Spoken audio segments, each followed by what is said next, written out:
C'est 700 mètres cubes de déchets que nos agents collectent le long des routes départementales, de nos 4500 km de routes départementales.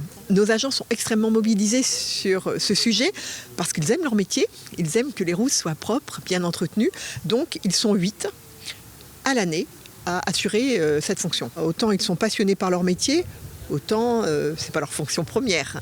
Et puis il faut respecter leur mission et c'est vraiment très très important. Donc voilà, ils ont d'autres choses passionnantes à faire. Les enjeux sont multiples, hein. Ils ont de sécurité, de salubrité, de propreté. Voilà. Aujourd'hui, il faut bien prendre conscience qu'un objet que nous jetons machinalement par la vitre de notre voiture, eh bien, c'est un polluant. C'est un polluant. Première chose, c'est dangereux pour quelqu'un qui peut passer à ce moment-là, dangereux pour nos agents qui vont ensuite devoir les collecter. Et il y a différents types de déchets en effet que nous collectons.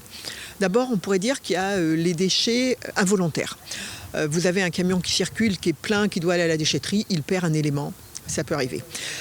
Vous avez ce que je dirais les déchets du quotidien, c'est-à-dire qu'on est en voiture, on baisse sa vitre, on lance sa canette, on lance son gobelet, enfin voilà. Et puis un autre type de déchets qui sont les déchets de nos artisans qui parfois ne vont pas jusqu'à la déchetterie et déversent dans les fossés, sur les bords de route. En Vendée, il y a 25 centres d'entretien et d'exploitation et c'est l'équivalent d'un centre à l'année dont la tâche est dédiée à ramasser les déchets. Sur les 2x2, donc 100 km de 2x2, c'est environ une benne de 10 mètres cubes toutes les semaines. Un petit déchet accumulé par le nombre d'usagers devient un gros volume, comme il y a de plus en plus d'usagers sur les routes. Je pense qu'effectivement c'est un vrai problème, tant en diversité de déchets qu'en quantité.